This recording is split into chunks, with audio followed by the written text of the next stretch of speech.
Raise your hand if you quit something after 3 months. Raise your hand if you've quit something after 1 month or less. It can be really hard to stick to habits and hobbies. Recently, I just quit one of the hobbies that I had been doing for over 6 months after deciding that it wasn't for me. And I felt so much shame around this decision. So in this video, I'm going to share some of the things that have helped me to stick to some of my favorite habits so that you can stick to yours too. If you're new to this channel, welcome. My name is Gabrielle. Welcome back to the In My 20s Diary. On this channel, you will find content about the intersection between Christianity, ADHD, and singleness. So if those are your things, make sure you give this video a big fat like and let's get into it. Did you know that 6 months is actually a magical number for our brains?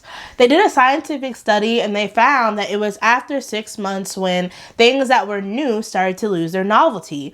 That's why a lot of relationships, they hit the 6 months mark and after that they go downhill. And so one of the best things and my number one tips on how to stick to hobbies and habits is to try things for 6 months and then determine if you like it. I find that 6 months is enough time for me to get acclimated with whatever I'm trying to do and see if it's something that I want to pursue further. For a lot of jobs, it was after the 6 months mark when all of the fake stuff that they were putting on started to fade away, and I was able to see like the real core things that the business was about. Also, in 6 months in relationships was when I started to see people bringing out their true selves, like some of the things that they were hiding on some of the first dates. And that's why it's very important, I think, to stick around to at least 6 months. Editing me here, so I want to pop in with 2 very important facts. Number 1, this does not apply to somebody you've been dating for like less than 3 dates. You can usually tell right away if there's chemistry with someone. So in this case, like if you find out that there's no chemistry, there's obviously no need to stick around with that person for more than 6 months. Here, I'm talking more about like a relationship where you're after the first few dates, you see that this could be somebody that you would like to pursue. That's when, you want to stay for 6 months. This also doesn't apply to if you are experiencing any type of abuse or domestic violence. Obviously, in that case, get out as soon as possible, no matter how long you've been together. The thing that's very important, though, to make this tip work for you is that if you quit this thing after 6 months, you have to not shame yourself for it. Just because you quit something doesn't mean that you're automatically a quitter. In fact, some of the best people who got good at their sports and what they did quit. Like, could you imagine if somebody was a baker, but then in their restaurant, they also sold like fish and they sold kids' toys and they sold perfumes? After a while, their customers would probably get a little confused as to what this person actually specializes in. That is why it is okay to quit things and trim the fat. The next tip that is very important on how to stick to habits when you have ADHD is to add newness and novelty to everything that you do. So whether you know it or not, the brain is wired for patterns because in the brain, patterns equal safety.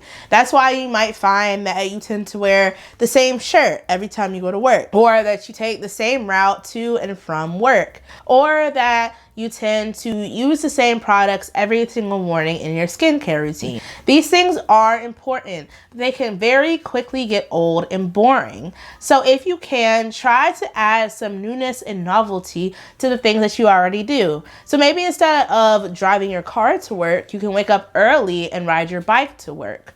Maybe instead of taking the interstate to your school or to your work location, you can take the back roads or the neighborhoods. Maybe instead of eating at the same cafe that you always eat at, you can eat at a different restaurant around the street from your house. These things are really good for upping your levels of dopamine. And dopamine is one of those things that us people with ADHD and us people who are neurodivergent are deficient in. The next thing I'm going to mention is one of my absolute favorite tools, and that has saved me so much turmoil and heartache. And whether you are neurodivergent or not, I would recommend that you take this tip. So go ahead and take out a sheet of paper and a pen so that you can write this down. And that is, anytime you're faced with making a decision that is really difficult, make a pros and cons list.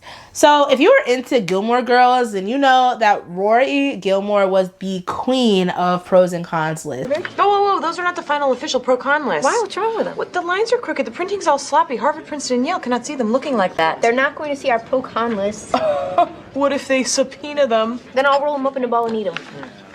Oh, a big pro for Yale. They have 1,100 members of the maintenance staff. Clean. All three of these places probably have the same number. And the reason why is because they're generally effective. Our brain is not that great at being able to suss out what are the goods and bads of a situation when we don't write it down. For some reason, there's just too much noise and feelings can get in the way. And I found that when I have written pros and cons lists, I've been able to separate my feelings from reality. For example, when I was trying to decide what I wanted to do for my college major, I sat down and wrote out a pros and cons list of the 2 careers that I was looking into. One of them which was medicine and doctoring, and one of them which was journalism. After looking through the pros and cons list, I realized that I was a lot more better suited towards journalism. So I decided to do that instead. The trick here with pros and cons lists though is that some pros and some cons are going to be more heavily weighted than others. So maybe you have a list, say for example, whether or not you want to go to Kroger's or go to Publix, and you write out all your pros and cons. So for Publix, your pro might be that it's very clean and they have great customer service, and then their cons might be that they're more expensive. And then for Kroger's, your pros might be that things are a little bit cheaper and you can have like a higher selection, but the con is that it's noisy and that there's a lot more people. So when you look at the both lists side by side, you're going to want to give points to each of the things. So for example, when it comes to Publix, get customer service thing, if that's a big thing for you, that would be 2 points instead of just 1. And then you're going to tally up and see which side has more points. Comment down below if you want a video explaining more of like how I actually make my pros and cons list. The second to last tip I have about how to stick to hobbies and habits is to change the way that you think about quitting. I know this seems kind of counterintuitive, but when you were growing up, you probably heard a lot of things about quitting. Like for me, I heard that cheaters and quitters never win. And I also heard that my last name of people, we never quit. And those things made me so scared to quit for a long time. In fact, they were one of the reasons why I ended up staying in a career that I knew I wasn't suited for. You guys can click this video here in the cards after this to hear about how I ended up taking a job as a phlebotomist, even though I was scared of blood. You have to change your mind to where you think of quitting as giving yourself a new opportunity to win. So when you quit one thing, you have to think about it as opening the door to another thing. Like for example, if you are a gambler, you have to think about quitting gambling as a gateway to having more money so that you can do things with that money that is better for your future. You can also look at quitting as a learning opportunity. Every time you go through a new experience, whether you end up sticking to that thing or not, you always learn something. And learning things is one of the biggest reasons that we were put here on this earth. And I truly believe that God wants us to try things and to experience life. And one of my favorite Bible verses is actually Ecclesiastes 3, which is what you call a psalm or like a song. And it lists out all of the things that there's a time for. There's a time to weep, a time to cry, a time to mourn, a time to dance. And it makes everything seem so temporary. But when you think about life like that, that each thing that you try and each season that you go through has a certain time, then you become a lot less pressed about quitting. Yay! We have made it to the last tip. But first, if you got into this point of the video, go down to the comments and drop real one in the comments below so that I know, and I'll make sure that I will respond to your comment and you might get featured in the next video. So the very last tip on how to stick to habits and stick to hobbies when you have ADHD is to be patient with yourself. Now, I know this one might seem kind of self-explanatory, but as an oldest daughter and somebody who is an overachiever, I can find that I push myself a little bit too hard sometimes. And I know in the past, like with hobbies, if a hobby didn't make me money, then I was automatically going to quit it because I couldn't figure out that it was worth my time or not.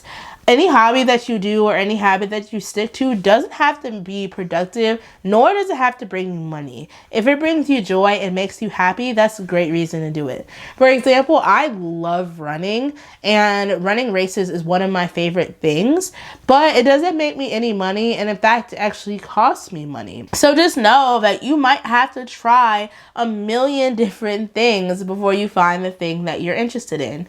And a big tip for this one is that I know that when you're trying new hobbies, it can be very tempting to go in and spend a bunch of money on all the equipment that you think you'll need. Try to just buy the basic things that you need for the first 6 months.